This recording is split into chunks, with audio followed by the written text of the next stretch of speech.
This is much better. All right. How you folks doing today? What a way to kick off WrestleMania. The legend himself, Gene Okerlund. Here he is, Justin. A little late. We'll get you up here in a second, Justin. Now, Gene, WrestleMania weekend, you were at the very first WrestleMania, from WrestleMania 1 now to WrestleMania 33. I mean, the size of it has grown. What are your thoughts? Well, I mean, take a look how it's grown, but just the fact that it's standing on its own 2 feet as the biggest event in wrestling of the year. I think that's very important. Did you ever imagine, Gene, that it would last this long from being there at the chaos of the original at Madison Square Garden? I didn't think I'd live this long. No, to tell you the truth, that was really the icebreaker. And it changed the landscape of wrestling forever. WrestleMania 1 didn't fly. Folks, it was all over. You could put a bullet in it. Now, leading up to the first WrestleMania, what was the kind of the talk between Vince McMahon saying we're going to have this super show, and obviously you knew a lot was riding on the success of it, but as one of the employees of WWF at the time, what was kind of the thought about this giant super show? Well, a lot of questions in everybody's mind. You didn't really know what was going to happen. I rode over in a limo with Jesse Ventura, and he said, "You know something, brother? I don't think this thing, if it doesn't work out, we're going to be here tomorrow." And he was right. J.J. Dillon, God bless you. J.J. Dillon, this is the kind of fun thing you see at WrestleCon. In from Delaware. We'll get you a mic here, J.J. I want to come up and say a special hello to one of my dearest friends for a long, long time. And I have with me, where is she? She's hiding. Get up here. It's my granddaughter. Wow. Oh, my. Hello. That's Rebecca. Me, Gene Oakley. He's the greatest of all. Happy birthday. The kind of amazing See stuff you that tonight. happens only here at WrestleCon. JJ for a cocktail.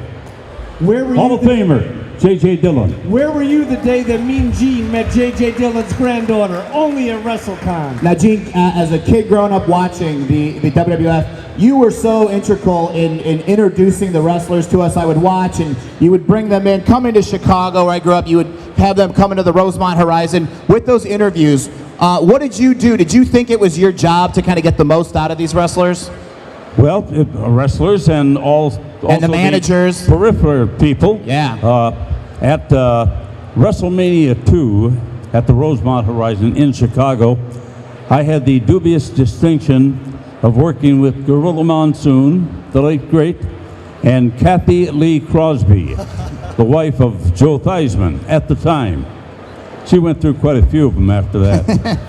But on that show, it was the WWE Superstars against the NFL. Sure. And Chicago, by the way, at that time, had that World Championship team, and it was loaded with Chicago Bears. One of the guest referees, you know about Chicago.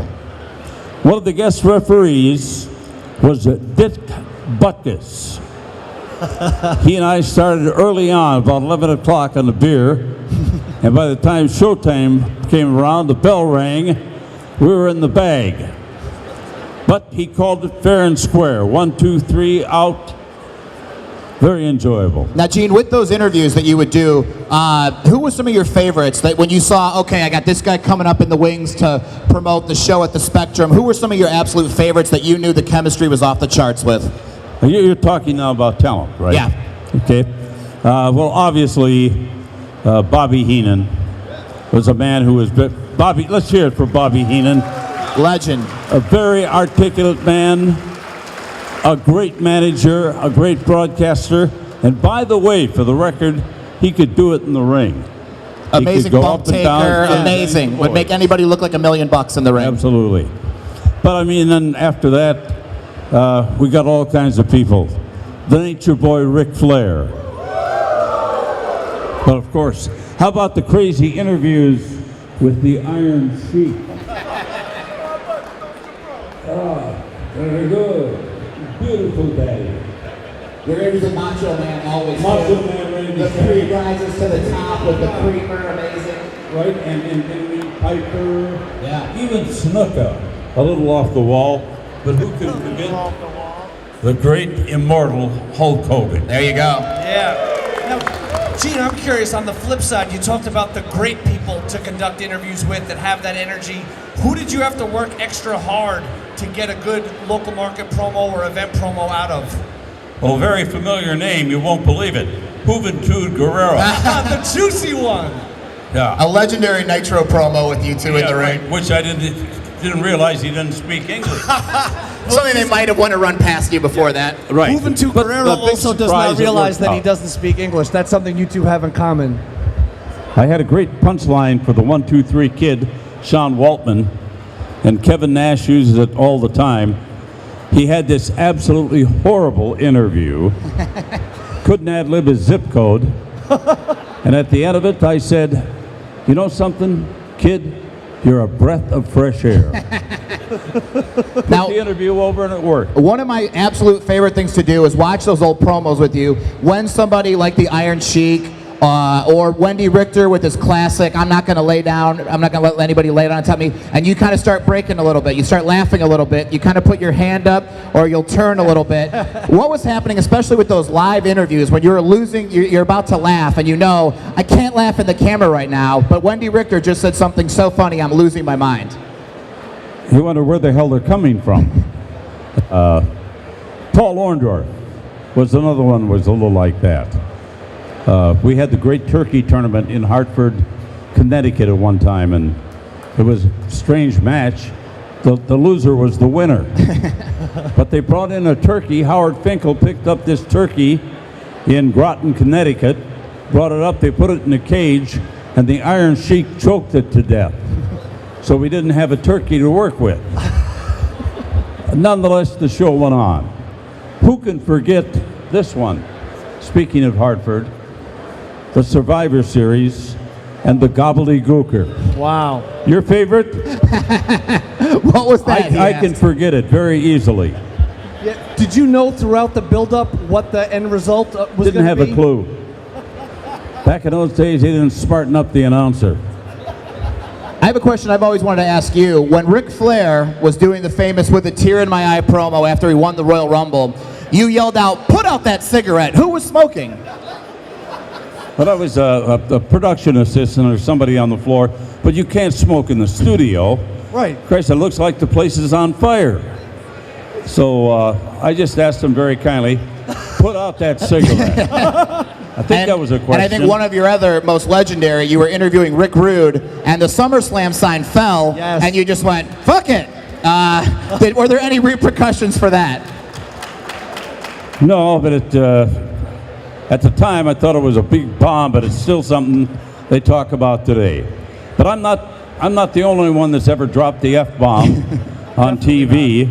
Since that time, a lot of announcers, personalities, and so forth have inconveniently dropped the big one, and it got a lot of attention. Jesse Ventura buried me. Then said, "Cover for Okerlund." You heard what he just said. Jesse said, "Leave it to some old bald-headed man like that to ruin the business and have a foul mouth." Wow. End of story. Now, Ironic for Jesse to throw out the bald-related comments. Just saying. Jesse No, I wasn't mean, exactly known we all for know his... Jesse, a very colorful man. But the one thing I've always said, you can't trust a politician. there you go. True. Jesse dabbled in it.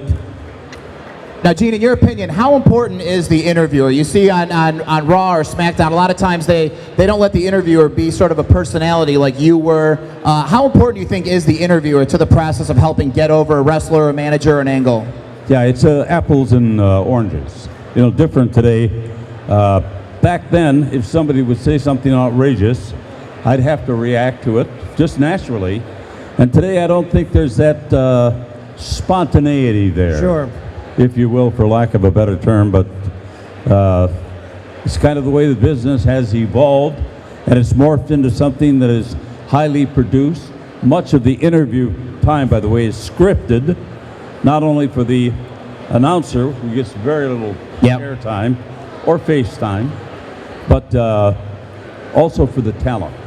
And I think in a way that inhibits them, and you don't see the natural flow of our business that we saw 20, 25, 30, 40, Did I say 40? Maybe. Do me a favor. Write that down on paper and burn it. Now, would there be anybody where backstage they would have this great? Sometimes you hear about some people backstage. They're hilarious, they're funny, they're charismatic. Then they get in front of the camera, they kind of freeze up. Did you ever take it like upon yourself, like I'm going to do what I can to really get their personality to the people? You know, back then though, I'd have to say that most of what you saw on television was the real deal behind the scenes. One guy that I loved, Kurt Hennig. Mr. Perfect. Yes. My God, the late great Hall of Famer, by the way. You knew him as a kid growing up? Right. And one of his running mates was a guy that's going to be inducted tonight into the WWE Hall of Fame, ravishing Rick Rude, the innovator of the Rude Awakening, where he would kiss you or them on the cheek. Excuse me. Did I say something wrong? Not at all. Now, I'm not going to identify the cheek, no. right, just the cheek. Now, Gene, of course, you're best known for your role as an interviewer, but you're no stranger to the squared circle itself. What are your memories of tag teaming with Hulk Hogan and being an active participant inside that squared circle? It was like being in hell. They had me, I couldn't smoke cigars. I couldn't have a cold beer. I couldn't have a bratwurst. They made me run. They made me climb stairs, lift weights. It was terrible. And strangely enough, as I take a look at that in retrospect, Hulk Hogan and myself, I was never supposed to be in the ring. Guess who our two opponents were? George the Animal Steel and Mr. Fuji. Two men that we have lost in the last year. I've said this before, if you've got friends and you love them, let them know now. You never know what's going to happen tomorrow.